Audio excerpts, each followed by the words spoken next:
उत्तराखंड की अभागी बिटिया अंकिता भंडारी के इंसाफ की आवाजें मध्यम पड़ती जा रही थीं, जो आज भी पूछ रही हैं कि आखिर वो वीआईपी कौन था जिसके लिए अंकिता भंडारी को मार दिया गया। उत्तराखंड के कोटद्वार में नफरती लोगों के खिलाफ एक बुजुर्ग को बचाने के लिए खड़ा हुआ दीपक, जो मोहब्बतों की रोशनी लेके खड़ा हुआ था, उसके खिलाफ कोटद्वार की पुलिस गंभीर धाराओं में एफआईआर दर्ज कर रही थी। और वो भी उस दिन हो रहा था जब उत्तराखंड के मुख्यमंत्री कोटद्वार में मौजूद थे। आज इंदिरा जी और नेहरू को गाली देते हैं, नेहरू को छोटा नहीं कर पाएंगे। नेहरू का नाम आइंस्टीन के साथ लिया जाता था और आपका नाम एप्स्टीन के साथ लिया जाता है। बात सभापति महोदय, हम करें बात दलीलों से तो रद्द होती है, उनके होठों की खामोशी भी सनद होती है।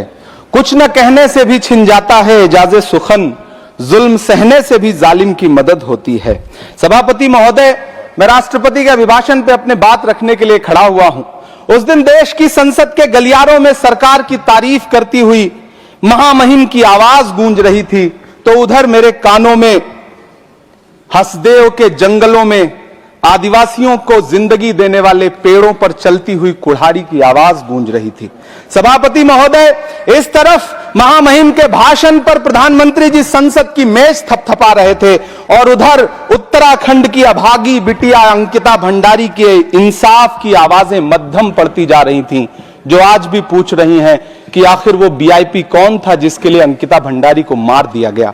सभापति महोदय, इधर महामहिम सामाजिक न्याय की बात कर रही थी और उधर उत्तराखंड के कोटद्वार में नफरती लोगों के खिलाफ एक बुजुर्ग को बचाने के लिए खड़ा हुआ दीपक, जो मोहब्बतों की रोशनी लेके खड़ा हुआ था, उसके खिलाफ कोटद्वार की पुलिस गंभीर धाराओं में एफआईआर दर्ज कर रही थी। और वो भी उस दिन हो रहा था जब उत्तराखंड के मुख्यमंत्री कोटद्वार में मौजूद थे।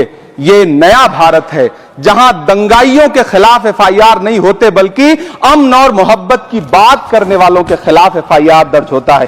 यह नया भारत है जहां असम का चीफ मिनिस्टर खुलेआम संवैधानिक प्रोटोकॉल तोड़कर कहता है कि मुसलमानों को इतना टॉर्चर करो कि वो राज्य छोड़ने पर मजबूर हो जाएं। वो कहता है कि अगर कोई मियां रिक्शा वाला 5 रुपए मांगो तो उसे 4 रुपए दो ताकि वो परेशान हो सके। यह नया भारत है जहां बरेली में खाली घर में नमाज पढ़ने पर पुलिस मुकदमा दर्ज करती है।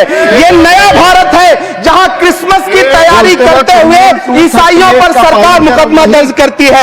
यह नया भारत है जहां जम्मू कश्मीर में नीट का एग्जाम क्वालिफाई करने वाले 50 बच्चों में अगर 42 मुसलमान होते हैं तो फिर मेडिकल कॉलेज की मान्यता ही रद्द होती है और जश्न मनाया जाता है। महामहिम राष्ट्रपति का भाषण में सुन रहा था। सर, यह नया भारत है जहां मध्य प्रदेश के बैतूल में बच्चों के स्कूल बनवा रहे मोहम्मद नईम का घर स्कूल इसलिए तुड़वा दिया जाता है क्योंकि वो स्कूल बनवा रहे थे। ये नया भारत है जहां कोर्ट का स्टे होने के बावजूद बनारस की दाल मंडी में सैकड़ों दुकानें तोड़ी जा रही हैं क्योंकि रास्ता चौड़ा करना है।